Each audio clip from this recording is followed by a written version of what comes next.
What's up, beautiful people? Welcome to Between the Lines. I am your host, Clay Hodges, and I am here with a very special guest.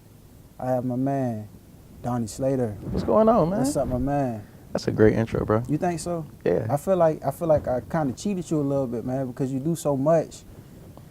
You do, bruh. Nah. Videographer, man. You're a photographer, a business owner, a marketing genius. Yeah, man. I went there. Future millionaire. Okay. Yeah, a future millionaire. Like I told you earlier, I said it on my Snapchat because there's probably about 2 or 3 people I know right now that I know, like in the future, the next 1 to 5 years, they're gonna be sitting on some M's, and you one of them people. Man, that's heartwarming. Tell my girlfriend that. You know what I'm saying? Charles, man, he's gonna be. He's on some M's, man. Nah. Tell my bank account that. Tell everybody that. But nah, man, I'm striving right now. That's been like the motto the past 6 months. You know Sagaru? No, who's Sagaru?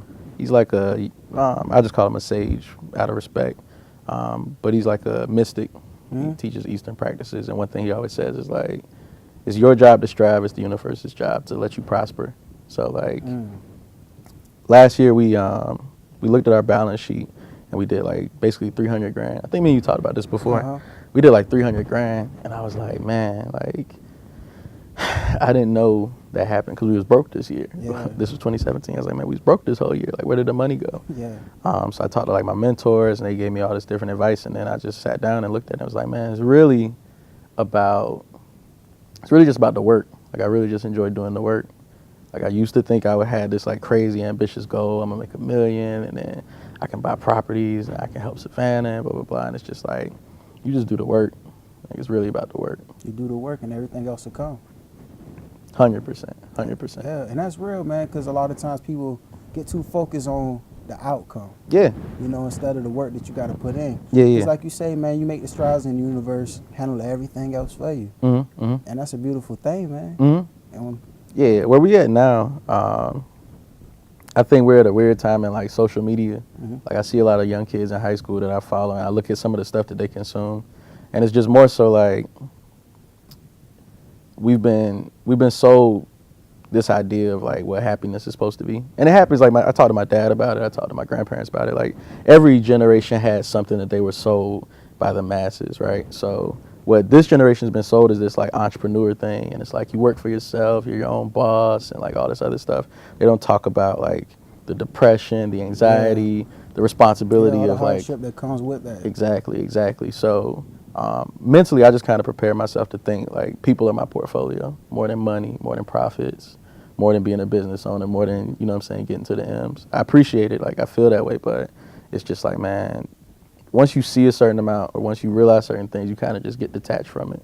And it's just a barometer. That. You know what I mean? Yeah, I understand that. When you're speaking on social media and the kids nowadays, man, let's take it back to your childhood. Yeah. Like, what got you, what sparked your interest in like working with that camera? Because that's how I first really came into knowing about you, because of that camera and the amazing things you were doing with it. What got you into it? So it's crazy. I was 14, 15. I had this surgery. Surgery? Yeah. I got sick. I got sick.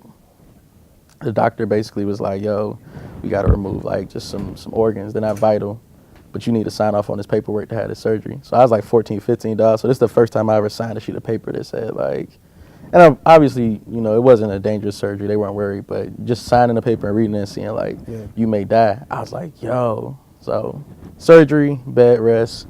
And basically at this point, I'm in this transitional period in high school where I'm like, I don't really want to go to college, but I don't know what I want to do. I just know I don't want to go to college. My senior year, I'm stuck with no teachers, so I start Visionary Minds. Basically, I got a bunch of friends who rap. Yeah. I'm like, yo, Desh, you rap. Cease, you want to rap. Ramir, you want to rap. I want to shoot videos. Let's just start an art collective. Tim, you're Savannah Arts. Like, let's just all get together, just make stuff. We're going to put a YouTube channel out. We're just going to do stuff. So 6 months to a year in that, I just put out a bunch of content. Like, I just put out a bunch of content, way too much content.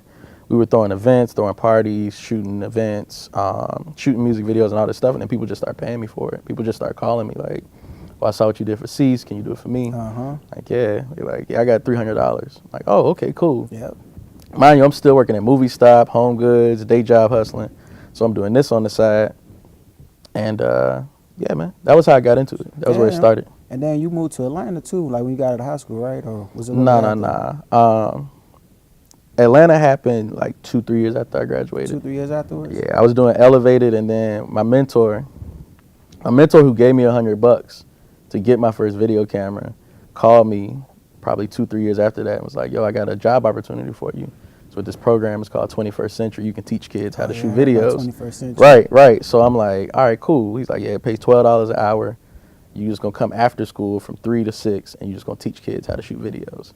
So it's like, bro, I just learned how to shoot videos 3 years ago. Like, He like, yeah, you good. Like, they're elementary school students. The basics. Like, yeah. So I'm like, okay, cool. So I called Jawan, I called Keith. I'm like, yo, I got a job opportunity. It's $12 an hour. And he basically just said, we can teach these kids what we already know. Like, we don't think we're the best, but it's good enough to teach in an after-school program. Yeah. So that transitioned into us taking a role doing the marketing for that program. So Jawan started designing, Jawan started designing the website for the program, the print materials, the print collateral. Keith started doing the headshots for teachers and started doing the photography for the program. So now we're not teaching anymore. We're out of the classroom.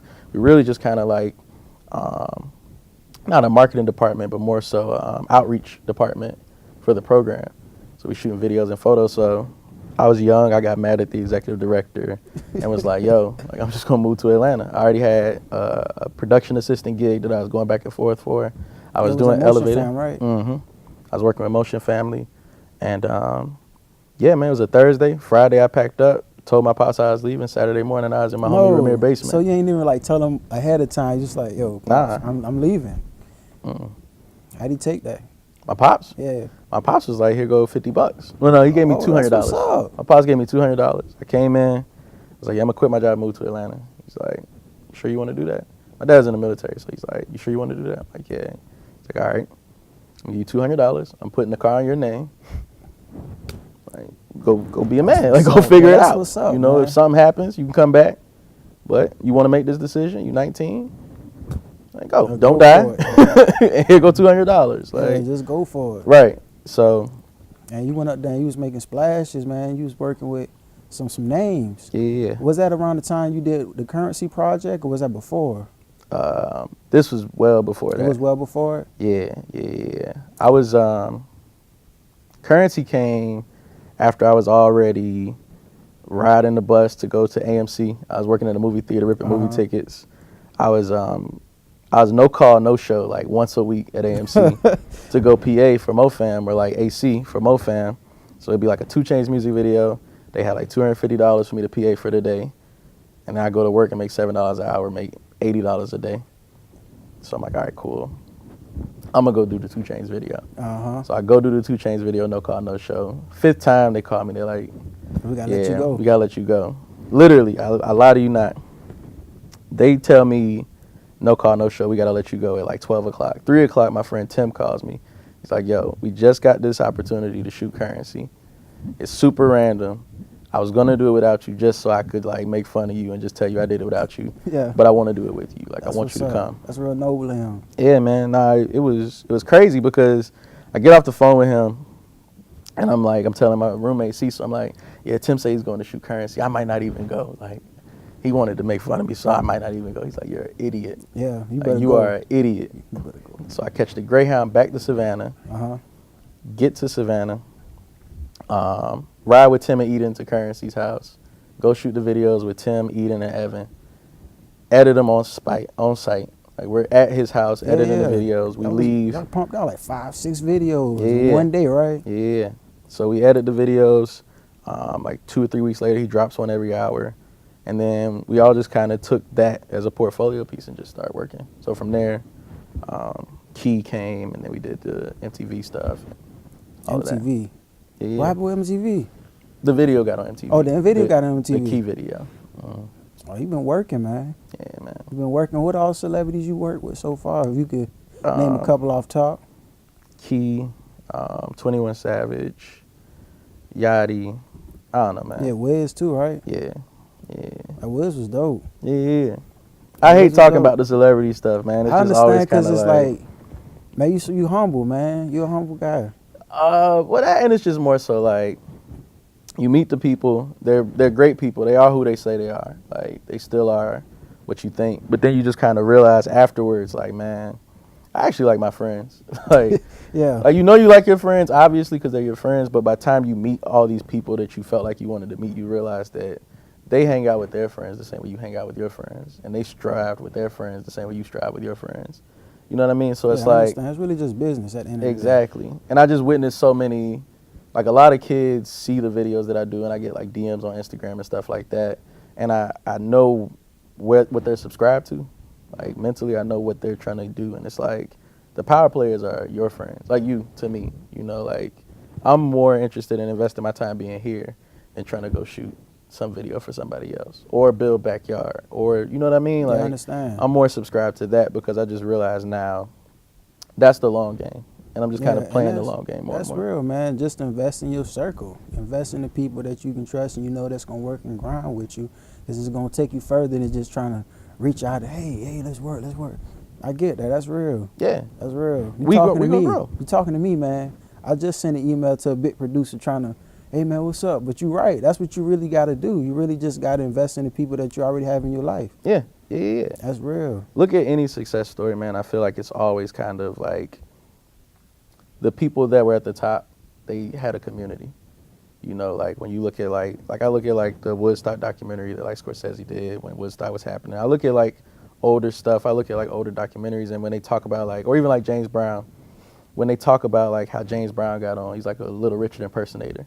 Yeah. Like a lot of people don't know that, but it's like as you start learning these things, you start realizing that like, man, the legends, they came up with each other. They all knew each other. You know, Jay-Z, Diddy, Pharrell, Timberland. Yep, true. Those dudes knew each other from Virginia. You know what I mean? Like they knew each other from the beginning where Jay-Z was coming down and Diddy was at DC for Howard. And so it's like I'm spending my whole life trying to go work with Jay-Z while he working with people that he's known for 20, 30 years. So it's like, why not just work with Clay for 20 years? And when Clay becomes, you know, this celebrity to these kids and I become the celebrities to these kids, we can help. But I'm not striving to go meet Jay-Z. I'm not going out my way. So that's why the celebrity thing is just like... I feel you, and that's real. And that's a beautiful thing to think about, and I know it's going to happen. Like you said, like, all these legends, all these greats, all these successful people really did come up around each other. Even, like, you look at Remy Ma and Fat Joe, and all of them was cool before then. And I really see that with us, man. Like, we're going to be in interviews. Oh, Donnie, I know Donnie. Oh, Shawnee, I know Shawnee. You know what I'm saying? And it's the beautiful thing. Yeah. And, you know, and with that being said... It's real quick, we're going to get into a quick segment. And the segment is called Cross the Line. And with this segment, it doesn't necessarily have to be bad. It's just a moment where you cross the line or someone cross the line on you. And I start with myself. And again, you guys feel free to drop a comment under the video. And share with us one of the moments where you cross the line or someone crossing on you. So for me, last week I talked about the radio show opportunity that I was getting. And I got it, man. I got a radio show every Monday at 8 a.m. and I'm doing it. I had my first show this week, and it was awesome, man. It was fun. It's definitely a transition, but it was fun. It felt good to be able to control what was being played for a change. And I know you got something that you crossed over on too. Some good news. I looked on Facebook and I seen that you closed a pretty big deal, huh? Yeah, man. Yeah, that just go back to the thing, man. You know, I won't name the client, but yeah, we closed. I closed my biggest deal I ever closed. Yeah, it was 50,000, right? Yeah, man. That's the biggest deal I ever closed for a marketing campaign so far. So yeah, man. Man, that's a good feeling. How'd that feel, man? I wrote it down in a notebook. Like it's like, as soon as you get it, you just realize that you want to like figure out the next thing to do. That's true. You want to make sure you don't mess this opportunity up, and you spend a lot of time getting that right. And then you go to, like, man, what does 100,000, what does 200,000 look like? What do you do with that? And you wanna know, that's that greatness in you, man. I'm telling you, because the great ones, we don't stop at just one big achievement. I talked about on my radio show, milestones and stepping stones. Like a lot of people have these events in their life, these milestones, something to be proud of, and they just sit there and be happy. You know, the average person like, I made 50,000. I mean, let's go blow the check. Yeah. You know, but a person with that greatness within them, well, I ain't gonna say within them because everyone has greatness within us, but a person who acknowledges that greatness and listens to it, they be like, okay, that was cool. Yeah. Like you just say, well, let me see what 100 feel like. Yeah. You know, and it just keep going up and up and up. And not gonna say you never satisfied, but you always striving for that next level. Yeah. And that's why I know for a fact you are successful now, but your success is only going to grow and magnify. And with that being said, we're gonna talk about BCKYRD, man. So for the people who don't know, what is BCKYRD? What do you guys do? Yeah. So BCKYRD is a strategy and implementation firm. So we started out as a content creation company. I was doing videos, short videos for rappers and for musicians I was working with for Instagram and Facebook. So we transitioned that into BCKYRD when we started the business. So a part of that process was to do this 4-hour discovery session, right? Like it's like a therapy session for business owners. So we were doing that as a part of our cost already. People would come to us, we go through the discovery session, and we come up with the ideas for the videos and the content. People would be like, man, the videos are great. Like, I'm super satisfied. I'm going to come back to y'all. Mm-hmm. But that discovery session changed my life. I'm still thinking about the stuff you said. So we realized that if we created kind of 2 different sections, the discovery session is the strategy session, and people can come to us just for that, and we'll deliver you a booklet, right? Like, you came to us, we'll hang out for 4 hours. By the end of it, we understand, like, man, Clay, like, you're not just a rapper, you're actually a thought leader, right? And you should brand yourself like this, and this. This is how you should do that. These are all of the things we would say. And you can take this shot list, this mood board, this gear package. You can take these SEO strategies. You can take all these different principles. You can use these logos. These are some mock-ups, directions for art. And you can take it to another company if you want, or a freelancer or whoever. But now you can have a more informed conversation. And instead of just going to a different production company and saying, make me look good, you can say, this is what I want. Idea of what you, exactly. Exactly. So you can either take that booklet and you can go to another company, or you can have us go implement it. And we include all that stuff there. So the thinking and the doing. Yeah, so it's not like you just working for these businesses, but you're also investing in them as well. Yeah, for sure. I think the biggest thing for us, and I wish I had my shirt on, one of the biggest things we're doing right now is we're just calling everything a family. So our clients are a part of a family. Our team is a family. Everybody work with. You're a family to me. You know, like, we don't really worry about scale. Everybody talks about, like, when you build a business, scale it. How can you create processes and sell the business and stuff? And it's like, nah, I really want to build a family business. You know, I want to pass this down to my kids. So if it's a lifestyle business and it only makes $2 million a year, and I could pay myself whatever, $60,000 a year. Like, if this is what I could do for the rest of my life, I'm happy. Like, I'm good. And when I want to scale, when I want to sell, if I ever do, that's an option. But we're not focused on that concept. Like, we're not focused on the concept of just do business with people, make money from people, make a great product and scale, you know? Yeah. I'm sorry. I heard the whisper. They gonna edit this out. I heard him whisper. I know I had a little bit of time left. No. I get it. But yeah, man. Jose knocking stuff over. Hey, man, it's all good. But yeah, that's what we do, man. Well, yeah, I was going to ask you too, man. I know, like, being in the mindset that you are in now, I can only imagine that you wasn't thinking the same way like 3 or 5 years ago. Like, what are some of the transitions that you had to make within yourself from just being a person just hanging out, doing whatever, to now becoming a business owner and having these responsibilities and have to structure your life around it? So how was that transition for you? How was the transition? Yeah. Painful. It was painful, man. Yeah. I messed up a lot of relationships. You know, when you grow up in Savannah, like, we're locals, so when you grow up here, you kind of get this grimy attitude. So I had a lot of things that were innately what I thought you were supposed to do to get where you want to go. And that doesn't mean, like, screwing people over and stuff like that, but just kind of like, I have to take care of myself, my team, this type of thing. More of a defensive approach. And now I look at things where it's like, it's not defense or offense. It's like I'm really living and striving to be the best person I can be. So I'm listening more. When I used to talk all the time, it's like I'm really listening to people and thinking about what I can commit to. Even coming here, it's like I told you a month ago, like, I'm going to make time to be here. I don't care what I got to do, what I got to cancel, what I got to move. I'm going to be here. If we got to move a whole project over, I'm going to be here because I said that. A year ago, I might have called you yesterday and said, like, Clay, I know it's like, like, I'd have let you down and canceled or something like that because I'm trying to grow BCKYRD. This is growing BCKYRD, not just because we're doing the interview, but because you're my friend. You know what I mean? Like, I really want to see this work. I really want to help you do whatever you can do. And if I could make an hour for it, Like, why not do it? So Appreciate that, man. it's not just for that, but you know, that's the transition, is realizing like I'm here to help. Yeah, I understand. I had to go through some transitions myself. I'm still making some myself. Getting myself on the schedule has been one of them. I start putting like everything in my phone now on my calendar, everything, so I don't miss stuff. I just missed the meeting with the network. And you know they let me have it, but like those are some of the things that I need to help me learn and stay straight. And also managing my time. Yeah. Oh my God. Yeah. That's the most valuable asset. Yeah.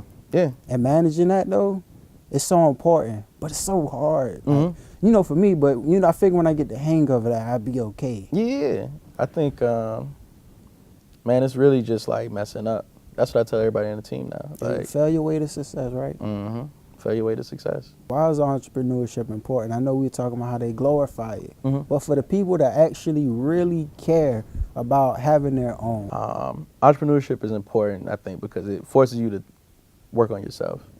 A lot of people can like hide behind their business and create all these problems, but it's really about you. If your home is messy, your home is disorganized, you're disorganized, your business is going to be disorganized. Your business isn't going to be prosperous, So I think to be a good entrepreneur, like, it makes you focus on yourself. And man, we're not making no money. What does that say about me? Why don't people want to trust me with, an exchange of value? And I think the biggest thing someone can do is really just shut up and listen. Like, really just start. That's the biggest advice I give. Is like, ask a question and then listen to the answer and really like let that resonate. Yeah, bro, I appreciate that, because that question was for me. Nah, you speaking volumes, man, and what you're saying is completely true, because my room is just horrendous. Yeah. And, and that just reflects on my life. Everything is all over the place.